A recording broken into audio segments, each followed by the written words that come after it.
Get it? Can help if You're I were muted. you. Hello, welcome to the Cool Kids Live review of All Quiet on the Western Front. Eric Maria remarks, classic novel of World War One. Um, I am Kitchen A Whiskey Jones. To my to my right, left, whatever. Beside me is the right dude, otherwise known as Rob. Below him is Cinematic Sterling, otherwise known as Devin. And right below me is my man, the Geek Informant.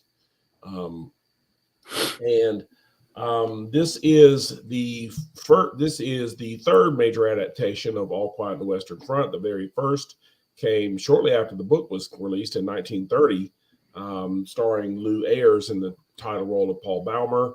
That one is considered a classic. There is also the 1979, I believe it was made for TV version, starring Richard Thomas, who you may better know as John Boy from the Waltons. And this is actually surprisingly the first German adaptation of the book because it was a German book. So let's just get started. And if you know the format, um, I'll begin. We'll just go around. Shit, I hate this. I will just go around, then Rob, then Devin, and finally the Geek Informant will go last. So I'll go ahead and begin. I'll get right into it. Honestly, I was looking forward to this. It looked fantastic, so I was really excited. But ultimately, I came across just a little disappointed. It definitely had some strong points, but there were some weaknesses as well. For one thing, it was a terrific, outstanding depiction of World War One, especially the combat in World War One. It had some beautiful cinematography, some great shots. I actually liked the music. I thought it did a good job of setting the mood and the tone. It felt very disturbing and very disorienting, which it should feel that way on the World War One battlefield. And it had some really great performances from the cast, including Daniel Bruhl, who you may know from playing Baron Zemo in both Civil War and Falcon and the Winter Soldier, and the rest of the cast. So, but the negatives for me were, for one, the departures from the book. There were serious departures from the book that even the other versions didn't have. You have some other characters left out that I noticed from the very beginning. Himmelstoss was left out. Himmelstoss was this kind of postmaster who was just kind of a geek and kind of picked on a little bit by the town, made a joke, and he became sort of their sergeant at the sort of boot camp, and he was really kind of harsh and cruel on them, and that whole kind of subplot was left out. He kind of gets redeemed later, but he turned out to be a coward. He turned out to be redeemed later, but that whole subplot was left out. But I could see why they left that out. But some other major things, I thought the biggest thing for me were the political additions. They focused a lot on the negotiations surrounding the armistice that ended World War One, and it seemed to me that was really kind of unnecessary. And they did exactly what I was afraid they would do with that. They used it to have Paul and Kat, the two main characters.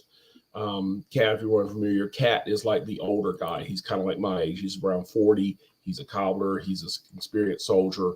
And he kind of shows the younger guys, Paul and his friends, they are younger, and they joined up with all this enthusiasm, and Kat is kind of the one who shepherds these guys through the war, so he's kind of their leader, so to speak. And but either way, they used this to have Paul and Kat die in the last hours of World War One. Like, spoiler alert, Paul, actually, if you've already seen the other adaptations or read the book, you know that Paul dies at the end. Not a spoiler, really, but they have him die literally right before they ring the bell for 11 o'clock, because the armistice was signed at 6 a.m. rather, and it was to take effect 5 hours later, or 5 a.m. maybe. It was to take effect 5 or 6 hours later at 11 a.m. So the war actually ended on the 11th hour, the 11th day of the 11th month of the year. Paul dies right before it ends. So, and although it was faithful to the book in the sense that after Kat dies, Paul just doesn't care anymore because all of his friends are dead by then. Kat dies. It does do a great job kind of portraying the hopelessness of this situation and the hopelessness of war, the futility of war. But at the same time, I felt that the political additions were really unnecessary and distracting. They really did not need to be there. And like I said, it seemed that they really only did that to show at the end, you had the general who was in charge of them wanted one more attack. The general wanted one more attack because he disagreed with the armistice. He felt that they were giving this away. They were betraying Germany. This is the whole stab in the back myth. And they wanted this tragedy. Whereas in the book, he actually dies in October 1918, short before the end of the war, but nowhere near in the last hours. But also, I think the political additions, another thing they took away from it is that you didn't see the home visits. And those play a very important part in the novel and in the other adaptations, especially the original adaptation in the book, because what they do is when Paul and his friends visit home, they feel totally disconnected from civilian life. They cannot relate to anybody there. Like Paul, when he visits home, the main guy, he left home at 17. He comes home for a visit. His father just wants to talk to him about the war. He just doesn't understand that soldiers just do not talk about that kind of stuff. And the only one who he feels even semi-connected to is his mother. He kind of wants to stay with her, but he knows he can't. And it's just kind of really sad and really poignant. And it shows that these guys really had trouble adjusting back to civilian life after the war. And I thought that was one thing that was really lacking. Another thing is that there seemed to be more focused on the battles than on the minor details. And like, for example, the battles were very well shown, but you didn't see a lot of the daily life of their daily life in the trenches. Like you did see the scene where they were in the bunker and they were getting bombed, but you didn't see a lot of the little scenes that they have in the original and they have in the book, like when they're picking lice out of their clothes and off of their skin and just burning it over the candles, or when they're dealing with rats. You did see a scene with rats, but it wasn't like, it was just kind of, they were just there, But I mean, you didn't see how rats, how they're constantly trying to kill the rats in the trenches, trying to get after their food and everything, or even eating dead bodies. Actually, they did do a good job showing, however, just the horrors of war. And I thought those little details would have added a bit much, because I mean, especially like things like trench foot, the lice, the rats, those are some of the worst things about the war. But that having been said, it's still a pretty good time. It certainly looks good, sounds good. So at the end of the day, my rating is a 7 out of 10. So a bit disappointed, but either way. Okay. So Rob, you want to go next? Sure, I'll go next. Okay. Well, let me go ahead and get the obvious elephant in the room out of the way. I have not read the book, nor have I seen either of the two movies that came out. So right now I'm just going to be judging it just as a movie itself. And as someone who has never read the book or seen the other movies, I will say that this movie is really good. I wasn't sure what to expect, but it was certainly a surprise for me. Let me state that this movie is not going to be for everyone. It is very dark, very gritty, and it is a real interpretation of the battlefield in World War I. Many scenes did make me feel very uncomfortable to watch. However, I know that is the intention. These scenes are supposed to make you feel uncomfortable because being in a war is a very scary and real thing. While I thankfully never experienced anything like that, or I've known many family and friends that have described it as the definition of hell on earth. I also thought the performances were solid. Everyone, I'm not going to go down the actors list names because I know I'm going to butcher most of them, but they all do a great job with their roles and their performances, especially the guy who played Paul. The cinematography is wonderful. It matches the tone of the film perfectly. It shows it dark and gritty. like great filter that just represents the tragedy and horrors of war. And the camera shots and sound designs are well done. Although I did notice a little bit too much of Christopher Nolan in when it came to a lot of the boom noise. Um, at first, I was questioning why the film didn't end like 45 minutes sooner, but I understood why because when what happened at the very end. So I totally get that. Some scenes I felt like could have been cut down a little bit for time, and I thought the pace was all right, but I feel like it could have been better in some parts. Parts of it were a little bit slow, but it did pick up. It did pick up after some time. So, but overall, I would say this movie is still a good watch. It may be too intense for some, just like a lot of other war films, like Saving Private Ryan or 1917 and so on. But if you're able to stomach the graphic scenes, this might actually be a good watch. And my rating is an 8 out of 10.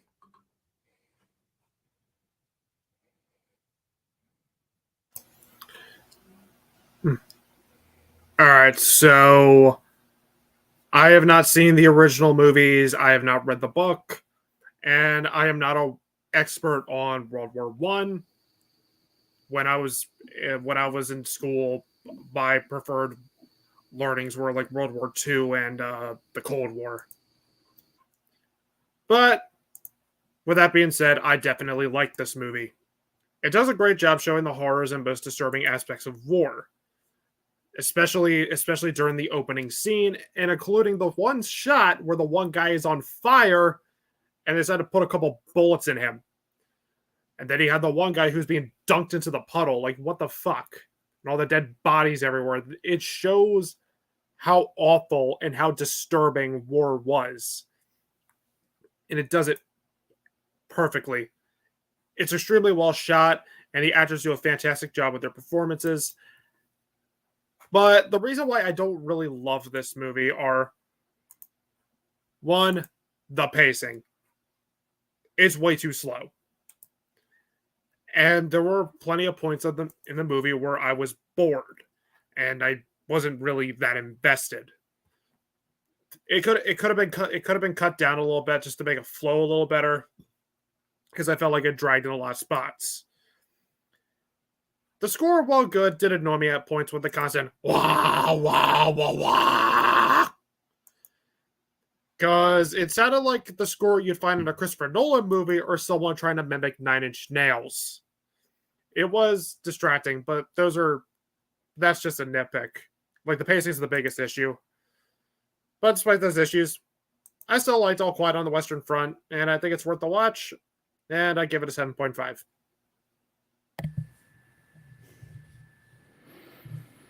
Sorry about that. Okay, Foreman, your rating. So I'm winging this. Didn't have time to write it. I literally finished it like 15 minutes ago. So I'll try my best to get a review without stuttering too much.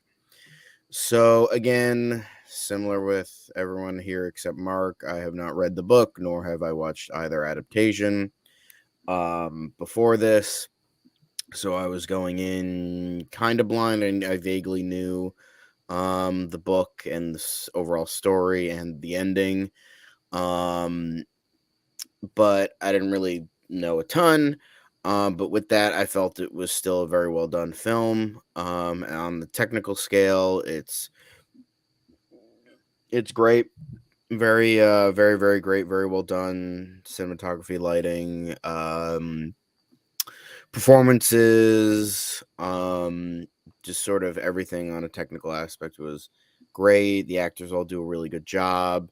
I do admire the fact that I kind of liked how it was all German actors I didn't know. The only two I knew were obviously Daniel Bruhl and I believe his name is Sebastian Hulk, who was in my favorite my favorite TV show of all time, Dark, and as Bixdorf, I think his name was. And he did good for his small role. But yeah, the main guy, Felix Kramer, I think his name is. Did a really good job despite only being in one other film outside of this. But he is a stage actor, so I assume he's mainly theater. But he did a really good job in this. I thought all of them did, showing the horrors of war and that kind of thing. It felt kind of off and disconcerting. Not disconcerting, but like the first half hour is like them, like the war and then all of that, and then they kind of rush through that. It's like literally the first half hour, and then the next 2 hours of the movie is the last 4 days of the war, and I felt that was kind of a weird choice. Like it feels like they rushed the experiences of the soldiers, and just to give us those last 4 days of showing like how, oh, look how fucked up what happened towards the end of the war and that kind of thing.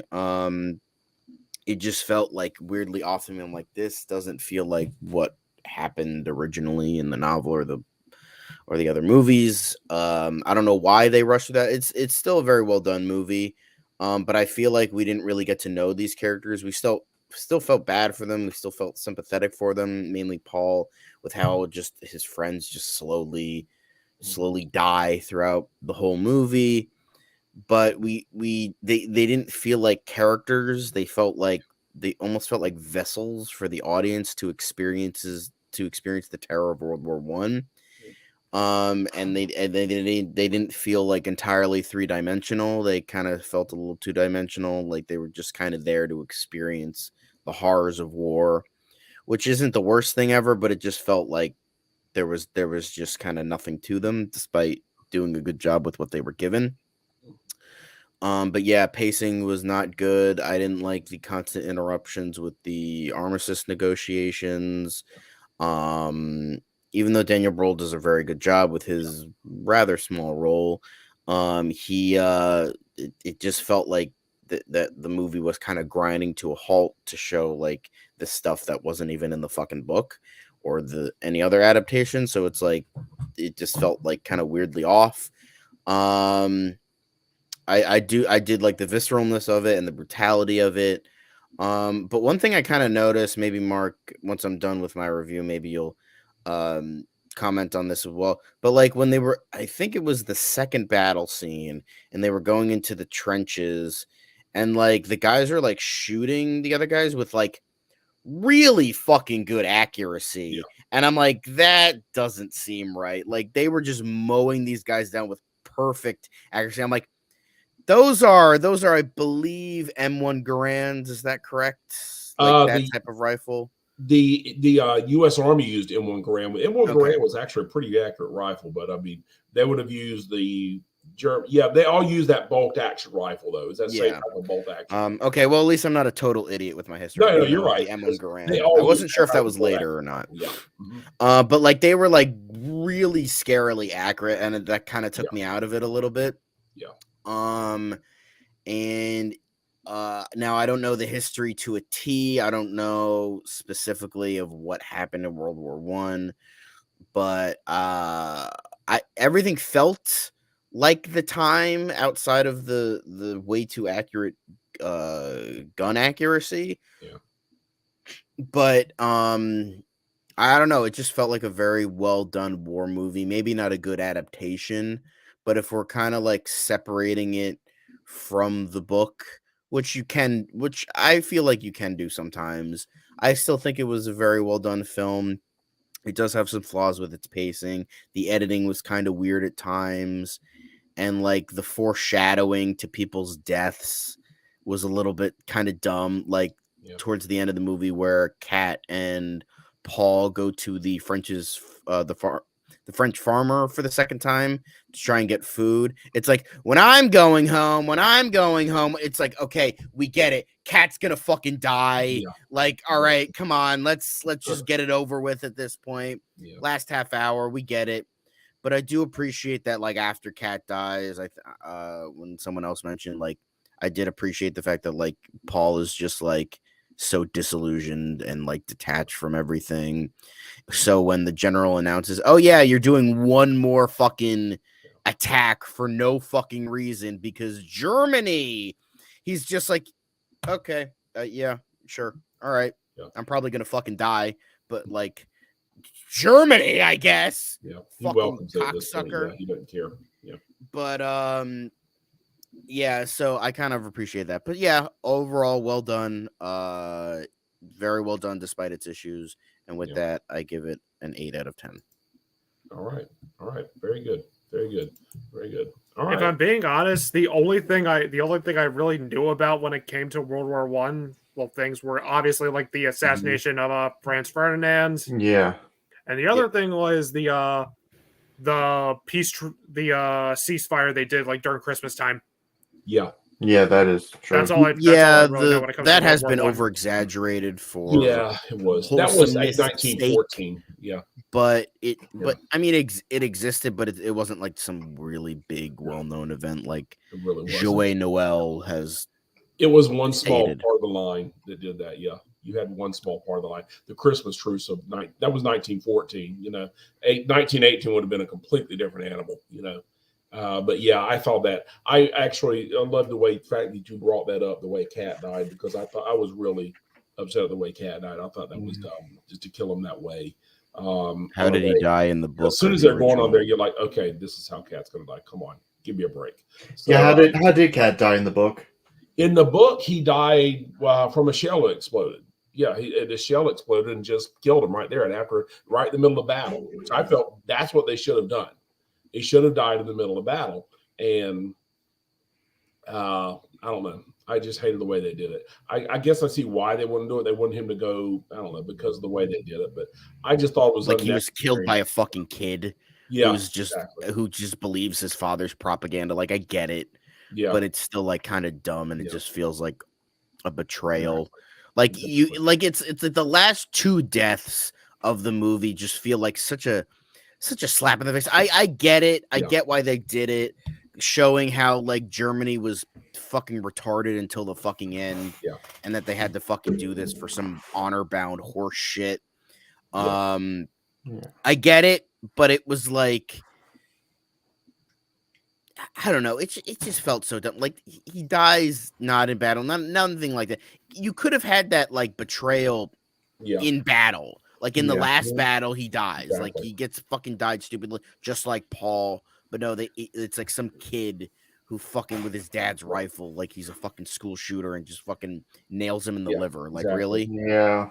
And the thing is, you know what? They act like it's almost like they acted like the armistice was the Treaty of Versailles. It wasn't. The armistice itself was very popular in Germany, because the thing is, that was the end of the war. The war had become so unpopular in Germany at that time, and that's what I kind of worried about. Is like even in 1917, the war people had started to turn against the war in all of the countries, and their attitude towards going to war was more concordant with 1914 when the war began, which is where it starts in the book and in the original 1930 adaptation, and I believe it even the 1979 version, but they started at the beginning of the war because you had all that enthusiasm, that nationalism that was driving them, just all this enthusiasm. They really believed that this war would be over in no time. And that's why they said, we'll be in Paris in a year and all this. And no, dear God, no. By 1917, nobody thought that shit. No. But I mean, it's just, I don't know. It was a weird choice, I think. And they took away a lot from the character development. I just didn't feel that there were characters here. Yeah. Paul is the closest. Daniel Bruhl would have made a good Himmelstos. Yeah. But I'm sorry, go ahead. No, but yeah, it's just like, as I was saying, it's just like the characters didn't feel like characters. They just felt like things happened to them. And then that's kind of it. Like just things are like really horrible, terrible things, don't get me wrong, but it's just things happening. And it's a shame because the movie is so well done in terms of how well made it is. Yeah. Like, I think Rob was saying this before, how it kind of felt like Saving Private Ryan in a few places, like with how the visceralness and the brutality of the war. And I do appreciate that in a weird way, that like World War I is getting more love, because you had 1917 a couple of years ago. Which is a better you had The King's Man, which also took place, Yeah. I think, during World War One. Yep. So you have like a bunch of World War One, which I appreciate because Yeah. World War Two gets all the fucking love, It really does. It and World does. War One is just as interesting in terms of like Exactly. a lot of fucked up shit going down Yeah. Oh, yeah. there too. Sure, it's not the Holocaust, but Yeah. at least like I don't know, just showcase. I don't know, just Yeah, something yeah. about World War Oh, One, and yeah. I'm glad It that like is. And yeah, it's, because I mean, we're World getting War- more stories there. you Yeah, know? because and Mm. it started really a few years ago with the 100th anniversary of World War One, and it's just kind of still carried over because World War One had a huge impact in terms of its impact. World Yeah. War Two grew directly out of World War One. Yeah, Not only World War One, World War Two, but World War One broke up 4 empires. The German Empire fell. The Kaiser resigned, and the German Empire fell. And they became Ottoman the Empire, too. Republic. Yeah, the Ottoman Empire, the Russian Empire, which became the Soviet freaking Union. That's a huge impact, and the Austro-Hungarian Empire, which results in the Balkans, which results in the creation of Yugoslavia, which results in then they broke up in the 90s with the Yugoslav War. So one might say we're still living with the after effects of World War One. yeah. Yes. I mean, I remember when I was in high school, middle school. Sorry, middle school. I was in 7th grade, and my teacher announced that sometime, I think, in like October or November, something earlier on in the year, she's like, today marks the date where Germany has finally paid off Yes. World War One. Exactly. Yes, and that is wow. And that was, I was 12, so that was about a decade ago. A Yeah. little more than a decade ago, like Mhm. about 13 years. So Mhm. that's saying a lot. Yeah, it actually. Yeah. And the thing is, that wasn't until the Treaty of Versailles, because one of the reasons the armistice was so popular is because Germans kind of assumed that they would be treated fairly because of of Wilson's 14 points, calling for no harsh peace and all this. But France was not having it. France had spent 4 years defending their homeland, and so. Yeah, and you could still see where, even though it's kind of grown over for the most part, you could still see where the trenches were in France. So yeah, Mhm. it's crazy. Yeah, it is. I mean, France and Belgium, especially Belgium, dear God, took a lot of damage from World War One, especially northern France, where the trenches were. So I mean, it destroyed a lot of their coal. So a lot of their coal fields were there. So it took them a while to recover from that. So I mean, they felt some type of way out of that. Besides, Germany and France have hated each other for hundreds of years anyway. So they've been fighting since Charlemagne, basically. So it's basically like kind of like North and South Korea, how their thing much, never really ended. Exactly. Yeah.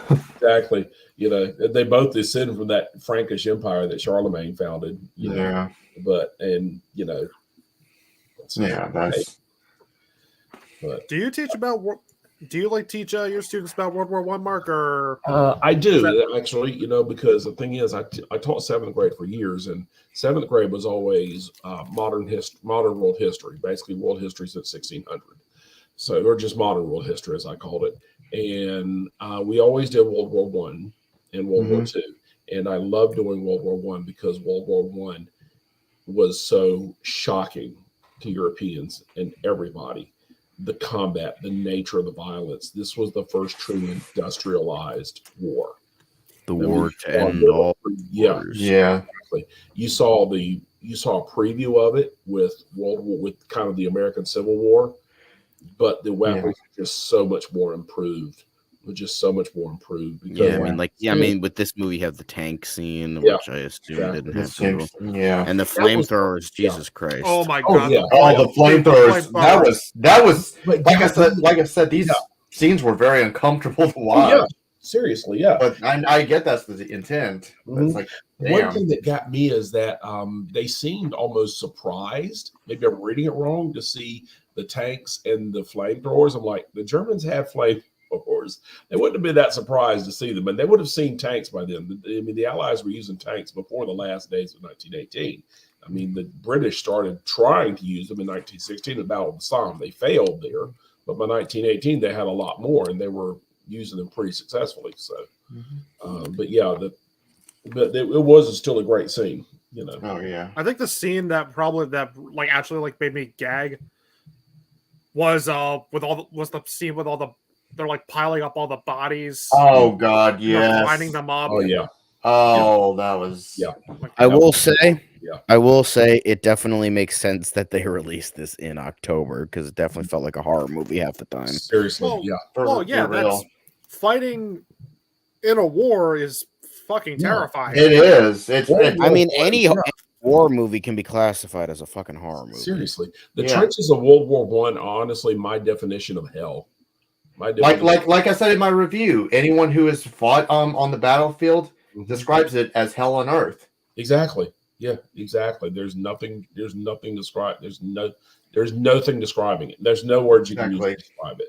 I mean, and I don't think you can really relate to it unless you've actually been in combat, you know, because I mean, now all veterans will tell you that, you know, it's like they have you see two veterans who meet each other, they don't even have to know each other. Boom. They have that instant connection because they've experienced warfare.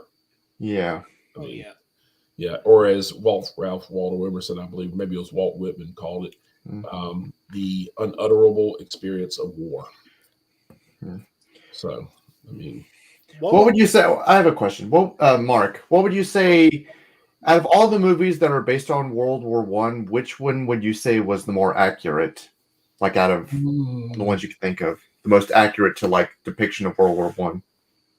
You know what? I really love the original All Quiet on the Western Front. Some of the smaller details that were just left out of this. Like one of the first things they do when they get there is they have to go out at night. Cat leads a group out at night, and they have to restring the barbed wire that they have in front of the trenches. They did show the barbed wire; it was just kind of there. But what they didn't show is how the shells would kind of destroy the barbed wire. They had to go out at night and restring the barbed wire, and he had to show them how to, you know, like, and like you heard some shells, and this one guy pissed himself. He's like, "Oh, peed yourself." He's like, "Don't worry about it. Happens to all of us." So I mean, Cat is like just went on, and you know the poor kid, and you know he's teaching them how to survive. I was like, okay, the loud ones, don't worry about those. Those will go right over your head. Don't worry about them. It's the silent ones you got to watch out for.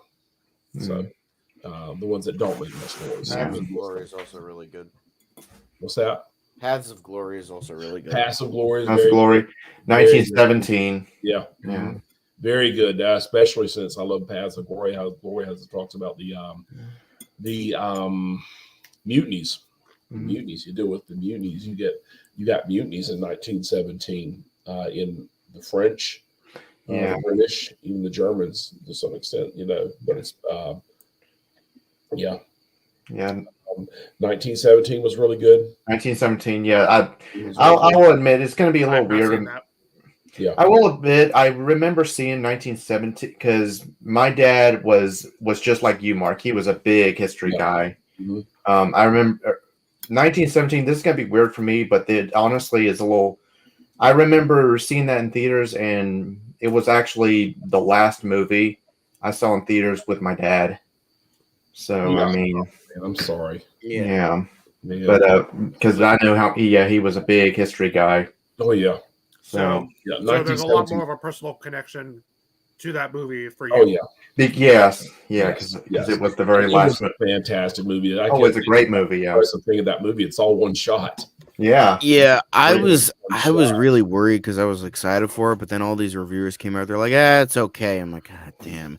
So I was like, all right, I guess I'll watch it. Let's see. And then I was completely and utterly blown away with how fucking amazing it was. I think it was my favorite of the year that year, or at least top 3, because that was, I don't know what movie they were fucking watching, but 1917 was just seriously amazing. Oh, it is. That was incredible. That was a great movie. One of my favorite war movies. Automatically. But I mean, I would Full Metal Jacket's another great war movie. Yeah. Oh god. And Platoon. Amazing. Yeah. Platoon. Yeah. But in terms of World War One, there haven't been a ton, but there have when a World War One movie gets made, like more often than not, it's really good. But like Maybe because there's not a lot of competition like World War II. There's a lot of shit movies Yeah. and a lot of great movies. Same with Vietnam. You got World War II and Vietnam are the biggest ones. But yeah, World War One is just as intriguing, and I like how it's like Yeah. There is another World War One movie though that also it doesn't get thought of as a World War One movie, but it is Lawrence of Arabia. yeah, It technically. focuses on a one of the fronts that just don't often get much attention, the Middle East. Yeah, how we led the Arab Revolt Mm-hmm. against the Ottomans. But yeah, and they did use that kind of guerrilla warfare style, attacking trains and shit like that. But supply trains.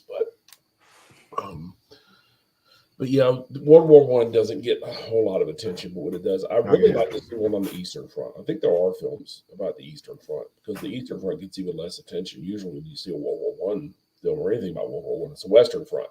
You don't see much about the East, but I mean, the war in the East was just as brutal, So, and another thing I thought it was missing is like when the lieutenant was first leading them to the front. He does the whole drill. All right, gas, put on your gas mask.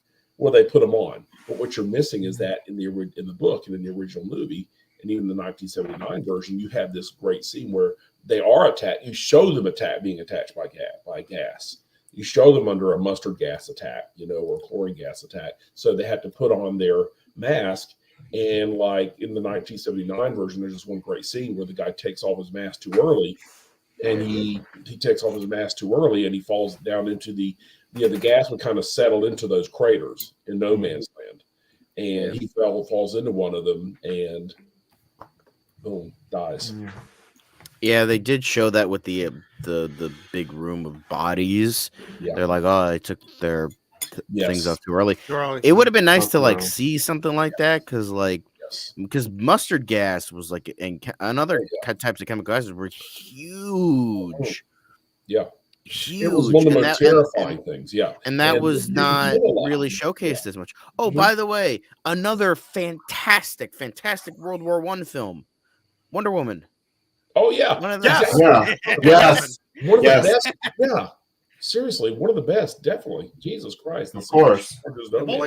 I mean, not exactly accurate. No, but I mean, it's still a hell of a lot of fun. It's still great. Yeah.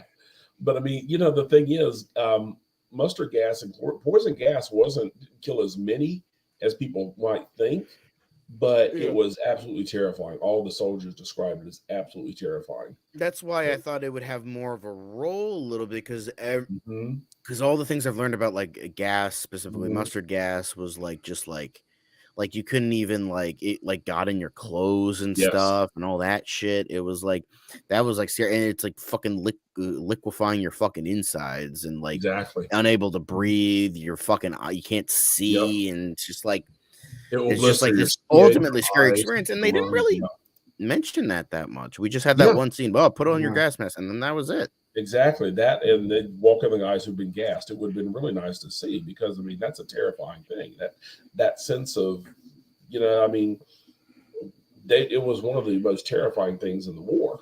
Even though it didn't kill as many, because I mean they rapidly adapted to it with gas masks, but still, like what you said with mustard gas would burn not only your lungs if you breathe it in, it could burn your eyes, your skin. Yeah. So. Yeah, you also have. I'm just looking at World War One movies. Wings, the first ever. There's Flyboys.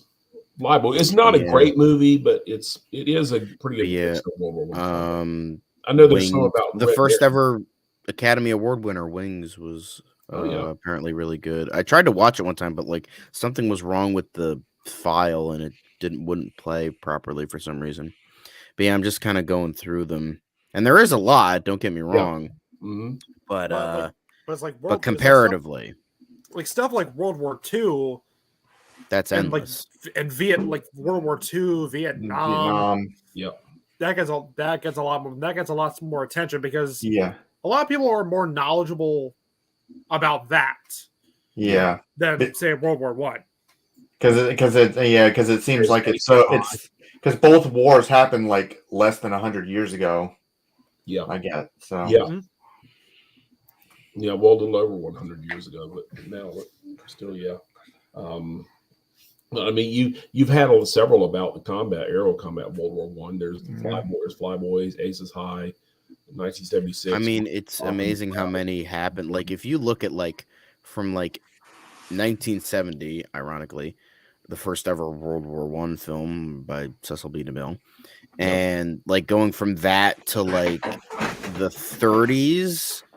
Yep. It's just at least one a year almost. There was 5 a year in terms of World War One, and then it kind of petered out. And then once 1940 hit, it was barely one a year, and because it was then all about World War II. So, and even then, it doesn't even count all the stuff that's not about the warfare. It lists that J.R.R. Tolkien biopic where it's technically it has the war in it, but not as showcased. And I think just I don't know, just I just find it to be interesting as well. There's another big one we forgot about, Warhorse. Yes, Warhorse. That was very well done. Yes. I've not seen that. I saw the play. I've heard of it. I haven't seen it. So. I haven't seen part of it. I haven't seen all of it, but I haven't. But the part I've seen is really good. So I'm gonna have to watch the rest someday. But so there are. Jouet Noel was another one that I mentioned. Legend of Bagger Vance. Yeah, that one. All that stuff. But yeah, none of these are Johnny Got His Gun. That's another big one. Oh, Johnny got his gun. That movie hurts. Oh, Jesus Christ. Yeah, Johnny got his gun. Yeah. Oh, yeah. Oh, man, that movie's depressing as hell. Yeah, Jesus. Farewell to Arms, East of Eden. Farewell to Arms, yeah. Farewell to Arms, yeah, that's a good one. Yeah. African Queen, Yankee Doodle Dandy, technically. But yeah, not a ton, but still good. Whenever there's a good one, it's good. And Johnny Got His Gun gave us one of the greatest metal songs of all time, one by Metallica. Yep. Yeah, that's true. That is true. Yep. I was thinking the same thing. Yeah. One by Metallica. Yep. SOS, God help me. By the way, you were saying about that. The German. It was a Mauser. The Gewehr 98 was the rifle they used. Okay. Yeah, it was bolt action rifle. Range of 500 meters. So yeah. They were a lot more accurate. They weren't smoothbores anymore by the end time. They were pretty accurate. They could have, a sharpshooter definitely could have picked them off in that range, especially since the trenches in some places. Yeah, but I don't know. The way they were going through it, it just felt off to me. It just felt almost. Well, I think a lot of like a World War I John Wick movie, almost it just okay. Although I think a lot of them were taken down by the machine guns more than anything. So at least the ones who were charging. But yeah, I mean, World War I combat was just madness, just charging those insurance positions. There was no way they were going to get it. I mean, it wasn't until the tank broke that stalemate, which is why World War II was far more mobile. So, but all right. So, final thoughts. It's a good movie. Definitely give it a watch. Yeah, give it a watch. It's on Netflix. Some extra time, I'd say, give it a watch because it's very well done. It's just if you're expecting history driven and more like the book, you're probably going to be disappointed. But if you haven't read it, you'll probably enjoy it like us. It just watch out for the slowness. Yeah, definitely. I thought it could have used more. They could have divided up the battle scenes a bit better, So, I wanted to show Rome's rating. Even our buddy Rome couldn't be here because it's his birthday weekend, but he gave it an 8.5 out of 10. Yeah. So, happy birthday, Rome! By the way, happy birthday, Rome! Happy birthday! All right. What's next on the list, guys? So, next Saturday on my channel, Cinematic Sterling, if you want to, feel free to join us for our review of Weird, the Al Yankovic story.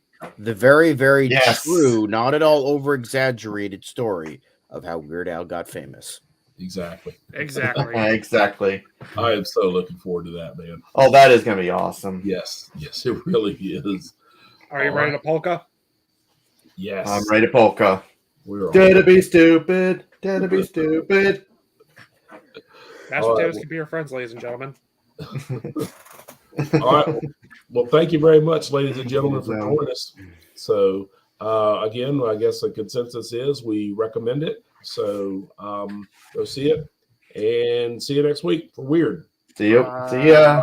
Bye. Hold up, hold up.